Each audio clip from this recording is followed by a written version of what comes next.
In my mind, there's one choice for roofing around here, and I'd go with your best choice. Whether it's time to replace your roof or repair it, Best Choice Roofing provides top-notch roofing services tailored to meet the unique needs of Detroit homes and businesses. They serve the region and inside the city of Detroit, too. You can find out more at bestchoiceroofing.com/Detroit. That's bestchoiceroofing.com/Detroit, or call 313-474-7031. That's 313-474-7031.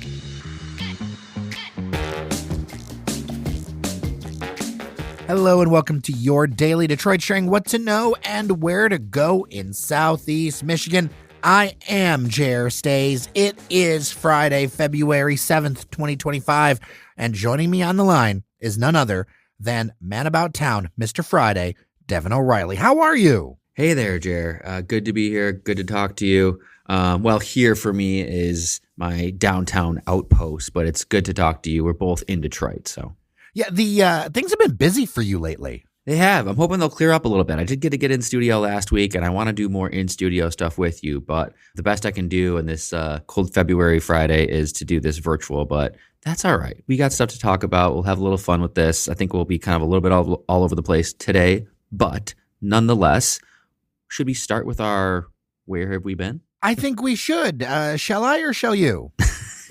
Since I kicked this off, why don't I then throw it to you and ask you a place you checked out, which, interestingly enough, I've never heard of this, so this is a totally new, didn't see it coming, and I think maybe you didn't either. So tell us about your new little find. Well, it's called The Mug. Okay. What's in that mug? In that mug is coffee, tea.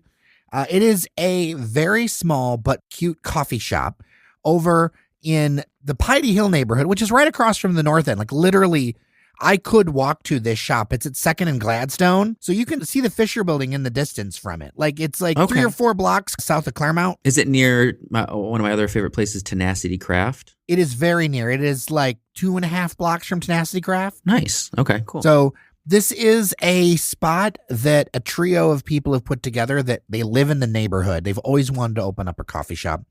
So they have this coffee shop right next to Fit and Fold Laundromat. There's new construction happening right across the street for apartments. There are a number of apartment rehabs happening all around them on that 2nd Avenue corridor. Like there's a lot happening over there that's about to pop off, like apartments, things like that. And this spot is open during the week, Monday through Friday, kind of in the mornings till like I think 1 p.m. or something like that. Okay. Coffee, tea, there's art inside, there's places to hang out, there's comfy couches.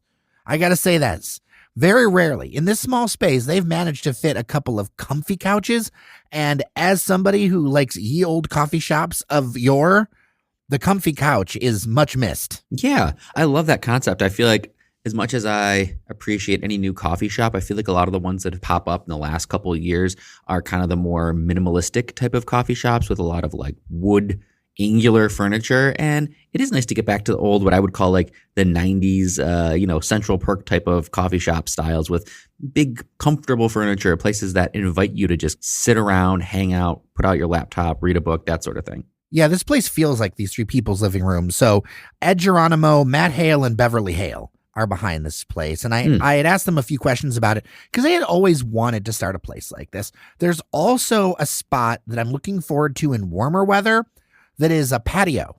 So you'll be able to get your coffee, have your outdoor stuff, and be able to hang out on Gladstone, like right there, and check out the neighborhood, which this is all good signs for things. And to see this kind of life happening over there is a good thing. And, it means that there's more coffee, in this like North End, Piety Hill kind of area, which I think more people are interested now because it's within distance, like striking distance of New Center and Midtown.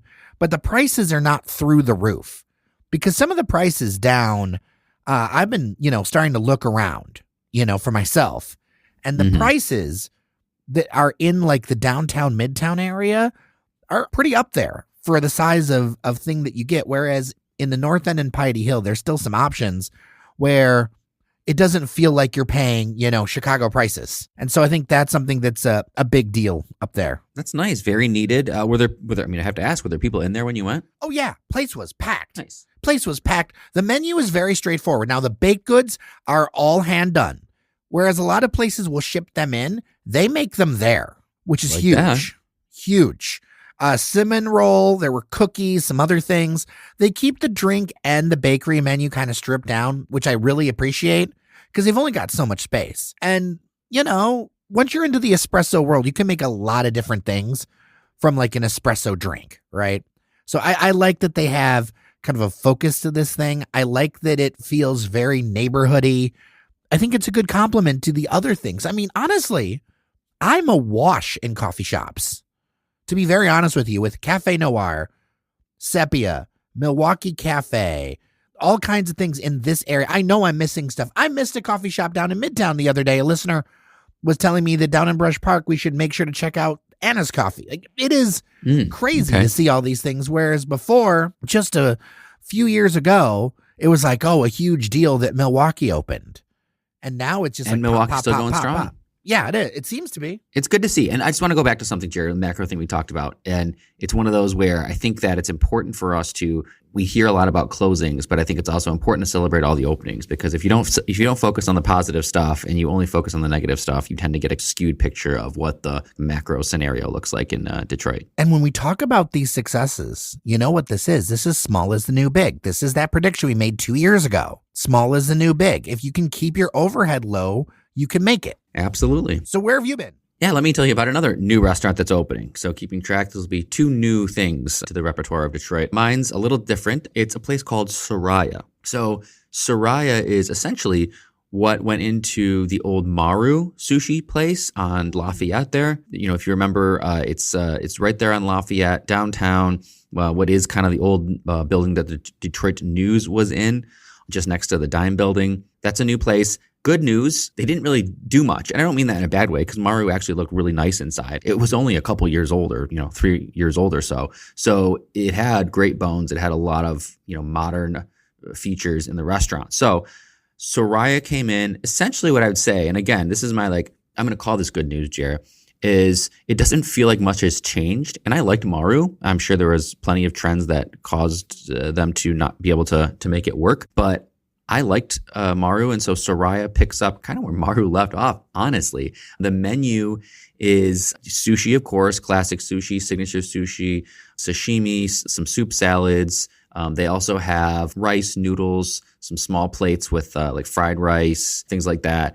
It was really good. It's open for lunch, which is huge. I can't stress that enough. It's open for lunch and it has a happy hour. So I'm really hoping that maybe something that'll keep this afloat is the fact that it can get a lunch crowd, maybe get a happy hour crowd, because there's not that many places left like that anymore. So I had a very pleasant lunch experience there. Definitely be back. There's nothing like it in the downtown area. If you want sushi or Japanese cuisine, you just don't have that situation in downtown Detroit, which is kind of crazy. But very happy to have it, and I encourage everyone to check it out. Out of what you had, what was the standout? I would say the roll combo I had, which was like the spicy roll combo. So it's spicy California, spicy salmon, spicy tuna roll. They were all done really well. It was light enough, but it had like a little bit of a zingy sauce on it. That was done really, really well. I even went so far as to try a little bit of the dessert with lunch. There's like our matcha tiramisu that was really, really good. And that kind of spoke to me. And they did that really well. Nice. Well, it's something to check out, and I love seeing these openings. We've got another opening we can talk about that is coming. Gardner White is putting together a 3-story retail concept. Now, this is going to be in the old UnderArmour space over there on Woodward across from the Hudson's Tower. This is going to be a 15,000 square foot thing. So not small. 3 stories. No. Premium furniture, home decor. Gardner White, I think this is going to be their 14th Michigan location. They've really picked up the baton from where Art Van left off. I think they even sponsor a lot of the same things that they did. And I'm interested to see what looks like will be a destination retail concept on what is truly now Detroit's High Street. Yeah, this is, I think, an ideal use case for this building space. Prime location, downtown Detroit, something we just do not have. I mean, I could not tell you where the nearest furniture store is, right, Jer? There was, because it's closing very soon. Throwbacks Home. It's extremely boutique. Yes. I'll take what you're saying, but that was extremely boutique. It was. And by the way, they are consolidating to their Hamtramck flagship workshop that they have. So they're going to be leaving downtown very shortly. So there's not furniture stores. And this is like approachable, accessible furniture. This is, the thousands of people who live downtown don't have somewhere where they can easily go in, look at furniture, sit in. You end up ordering on Amazon. That's what I did when I lived downtown. All my stuff came from just online, Wayfair, whatever purchases, because you can't get out to a furniture store. Norris was joking yesterday after we were recording this, talking about this news. He was joking that he's just going to go ahead and take a cart and walk over there, just get some nightstands and walk back to his spot. That's a wonderful thing that you can do now that they will have this. But I was thinking, I heard this and I saw the renderings, and it seems like obviously when you open up a downtown location like this, it seems like they want to make this really nice, really kind of shine. I mean, it is essentially across from the Hudson's Tower. So it's going to be, if you think about what that's going to be, across from an Edition 5-star hotel, across from $1 million condos. I think this is Gardner White is not going to be your out the door clearance Gardner White. It may, it'll be like kind of their showplace so they can show off some really interesting furniture and things like that. I'm getting vibes of I wonder if they want to do a sort of restoration hardware type of situation, which I've seen in other big cities where they have their RH.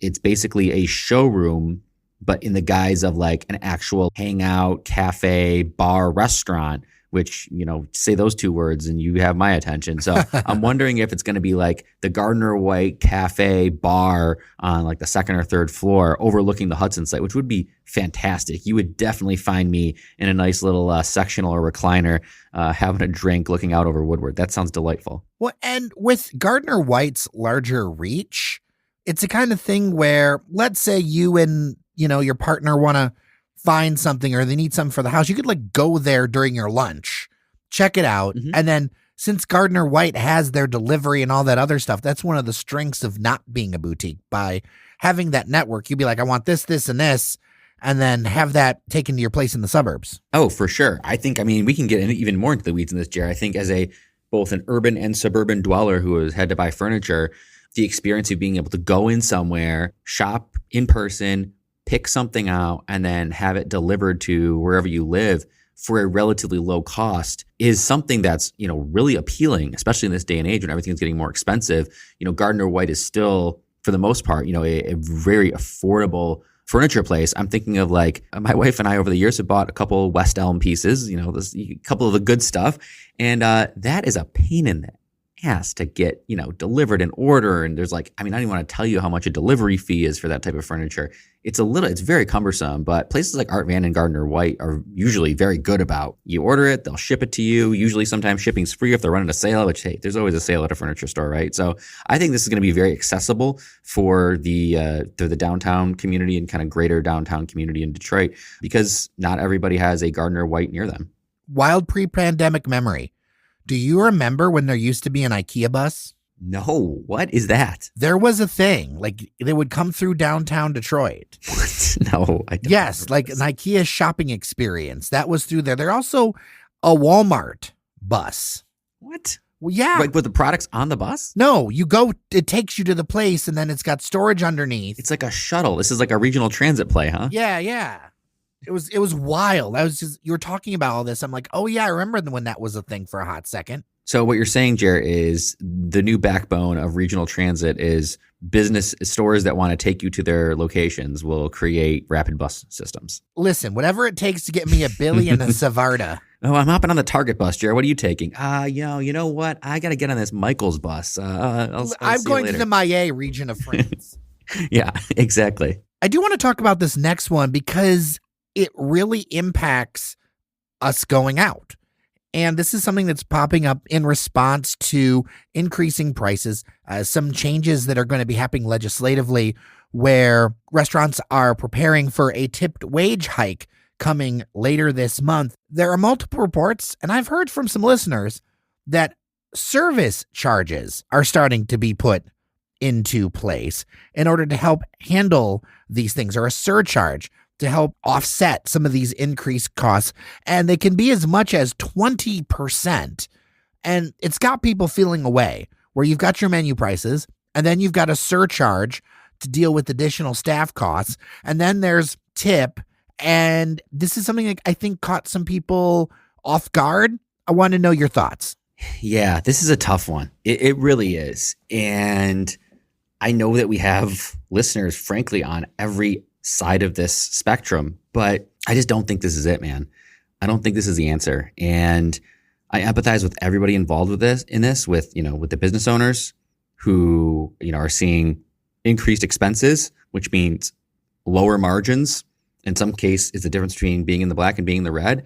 Well, I don't know what it means to the service industry, so maybe we can get into that because I don't know what it means necessarily. And then for the customer, though, this is an increase in the cost, and people already dealing or struggling with affordability simply cannot afford to just pay 20% more for their meals. And so the scenario I was walking through, and I mentioned this to you before we jumped on, a lot of restaurants have started to do this 20% gratuity added, or like the automatic 20%. They call it service charge. They call it gratuity. It's a little opaque, but it's on your bill now. And I always look for it because, I'm sorry, if I'm going to pay X amount of dollars for a meal and then you're going to throw 20% on, not tax on anything, just a 20% service gratuity charge, that's the tip. I'm signing my name and that's the bill. I'm not going to tip on top of that because that's what the 20% was for. And so it confuses the consumer. And I just think it's going to lead to not only confusion, but I think it's just going to lead to less tips, frankly. Something I noticed at a restaurant in Southfield recently is they had built the tip into the price, but then added another percentage.